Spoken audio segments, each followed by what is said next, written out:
Hello everybody and welcome to today's video. So we're in early January 2021 and I just want to do an update on my Schlumbergera truncata cactus. Now you can see there's 3 plants here on the top shelf, and then I've got a couple of little cuttings and some other plants on the shelf below. The main reason why I'm doing this video is just to let you know that I've been pollinating these Schlumbergera truncata cactus throughout November and December when they started flowering. Now I've done lots of cross-pollinations between the different colours I've got here. So I've got a range of colours from white to red to dark pink to a paler pink and then to another type of pink. So I've cross-pollinated the flowers as and when they've opened. So it's not always been the flowers that I wanted to pollinate. It's just a case of whatever was flowering at the time got pollinated.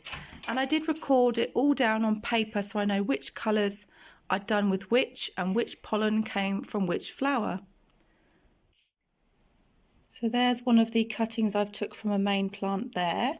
And you can see it's got a fruit attached there.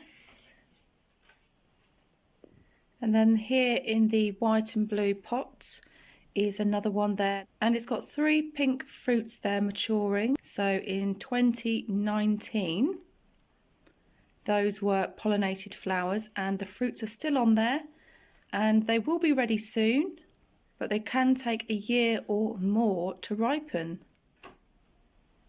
So here's an example of one of the fruits, and you can see how large it is compared to my hand. And these are very pretty to have on the plant when it's not flowering throughout the rest of the year. And the Schlumbergera can flower and have fruits on the plant simultaneously, so it won't affect its flowering or anything like that, and it just looks so pretty throughout the rest of the year when you've got all these fruits dangling off the stems. So this one here, I always call this the glitter pink because it's got the glitter on it from when I bought it before. So when I first bought this cactus, it was full of buds, and unfortunately, usually when you bring them home from the store or the shop, the shock of the transportation and change of environment can cause them to drop their buds, which is completely normal. And depending on the time of year, they can regrow and go on to flower again, or you might have to wait until the next season. And I will insert some footage of the Schlumbergeras that I've captured over time as it was flowering and in bud.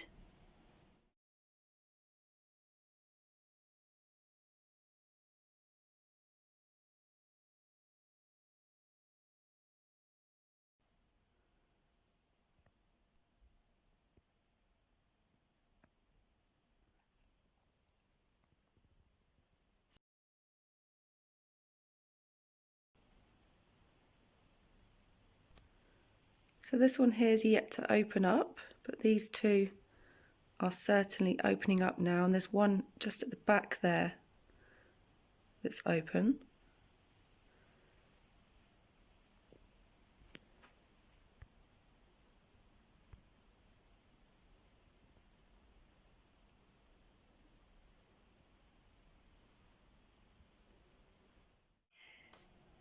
Okay, so you saw some of the flowers there, and this particular one was crossed with my white Schlumbergera. So it's a cross between a pink and a white. Now, all of the ones that I've crossed between the pink and the white were successful pollinations.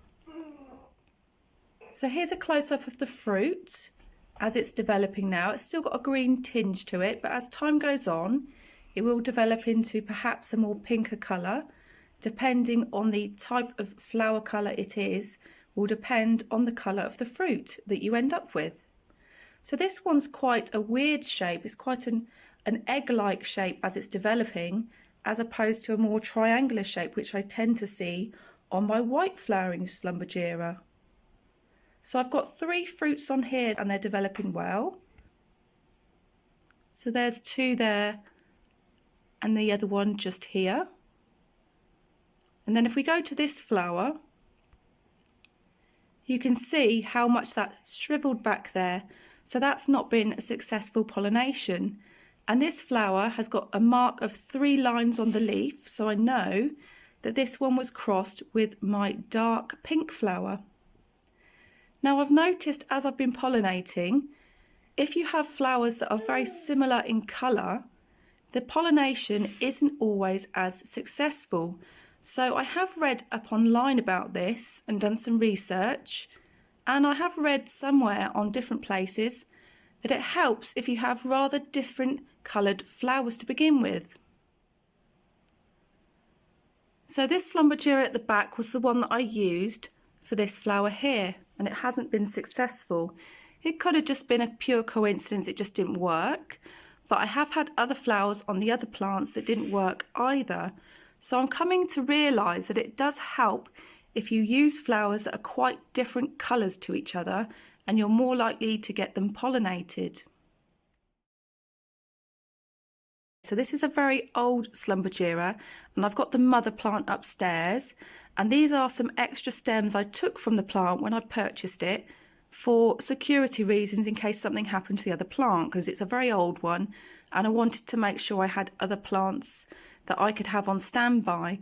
So interestingly, this flower here, which is this kind of pink, it doesn't show very well on the camera, but it's actually quite pale colour, even though it looks very deep here. It's quite pale in certain light, but here, this one was actually pollinated with the dark pink at the back there that you see. So that's a very dark pink, and this is this kind of pink. So interestingly, that one worked. Now, I know that Lynn from Desert Plants of Avalon talks about the Schlumbergera, particularly the new cultivars or the new varieties that you get. They can be not very good at pollinating as much as the older plants. So I don't know whether it was because this was an older plant. Perhaps it took to the pollen. I'm not really too sure. And on the same hand, this one here, I can't remember what I pollinated it with because this was a very late flowering one. And that one's not taken, I don't think, but I will be keeping an eye on it because, as you can see, it is slightly swelling there, so possibly. But we'll take a look at the other one. You can see the shape, so you can see how long it looks. And I'll show you a different kind of fruit now on my white Schlumbergera. So here's another successful pollinated flower here. And you can see the difference in shape. These ones always tend to look like little triangles as they develop. And here's the other white one on my smaller cutting. And that again is a similar shape. So they all vary in shape as well. So on this white Schlumbergera, I've actually got 5 flowers this season that I've pollinated, and they've all been successful. And the pollen used was from my dark pink Schlumbergera on the top shelf. So dark pink crossed with the white, and they've all been pollinated and been successful.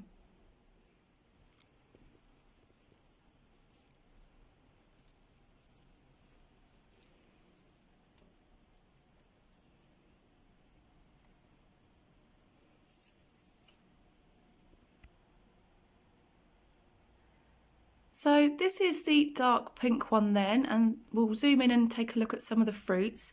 It is slightly at the back, so it's a bit awkward to get to. So I hope you can see that fruit there that's developing. I've got quite a few flowers on this plant that have been successfully pollinated. And this is how the fruits are looking right now. Pale with a red tinge to it. So again, these are very different shaped as well. A bit more stumpy and rounded.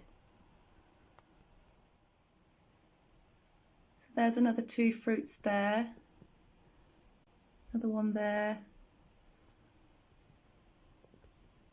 One there.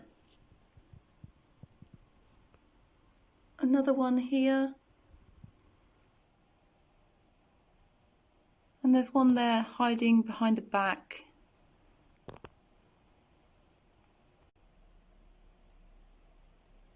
So that very dark pink flowering one was very packed with flowers, and there were some dead ones that have dropped off, and you can see one just there in the tray. and those were flowers that were pollinated with the other pink one. So the dark pink and the pink didn't work, but the dark pink and the white did work. So it's getting more convincing to me that the more different the flower colour is between the two plants, the better chances of pollination.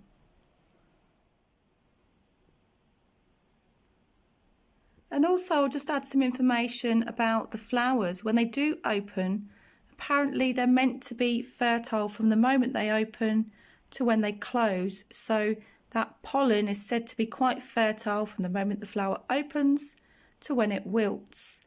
But I have noticed if you do leave it a little bit too long, the pollen can tend to almost desiccate. It dries out quite a lot. So when you go up to it with your brush, not very much adheres to the fibres of the brush. So I would suggest you make sure you get the pollen quite soon after the flower opens and don't leave it too late. Okay, so here I am upstairs now, and this is hanging in my window. This is the very old Schlumbergera truncata. It's got a very woody stem at the base. So when I got this, it was very, very bushy. And then suddenly it just started to look a little bit weird. And I thought, what's going on? It kept dropping stems. And I only take this down from the hook to water it. So I couldn't quite see into the plant as such without taking it down. So I thought, right, I'm going to take this down and have a look. So when I did, this was quite a while ago, it was infested with spider mites. Now, it didn't have spider mites when I got it, so I'm thinking, how on earth have the spider mites got all the way up there in mid-air and got onto my plant? Now, I have plants below on the windowsill, and I checked those, and some of those had spider mites. Now, I don't know whether they were crawling up the net curtain and getting up to here, because some of the cactus plants on my windowsill were new purchases and they did have spider mites, and that was some cactus I didn't check thoroughly back in the past when I'd first got them. So I think that's how these have caught the spider mites. Anyway, we're not here to talk about the spider mites. You can see that this is the very old plant then, and it's still got some flowers now. So it's early January, it's the 6th today. So it's still got some flowers that have opened up. So this one has been a later flowerer than the other ones that I've got, which are newer cactus and not as old as this variety. So what I've noticed about this one is the shape of the stems. Now, they do have that truncata shape, very sort of toothed, and they also have a scalloped edge as well. So it's almost like a mixture between the two. So it shows original traits, I think, of the cactus, which is actually the true Christmas cactus. But I don't think it is. I do think it's truncata because of the colour of the pollen. I can't really get the light very well on this plant, but I have tried pollinating some of the flowers, but this did flower later, so I was very restricted for the pollen that I could use. So I just grabbed any old pollen from a flower that I could find. So I'm not really sure whether it's took or not. So there's a look at the stem base there. You can see how woody and gnarly it looks and how brown it is. So that's what happens as it ages over time. So because I lost so many stems off of this, I thought, oh no, and then it just perked right up and it sent out all of these new shoots here that you can see. So it really is coming back to life now. Even on pieces that look like it's dead, it's sprouting. So there's some new little stems there shooting off. All of these little leaves that you see are all new stems. So you can see if I stand farther back how much it's lost. And I'll try and put up a photo of how bushy it used to be so you can see a side by side.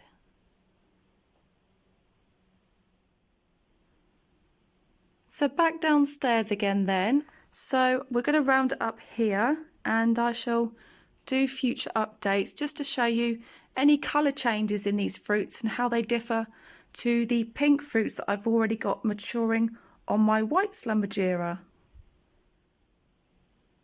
So these will be ready very soon to pick. I mean, they're probably ready now, but I just want to be extra sure that they're matured enough.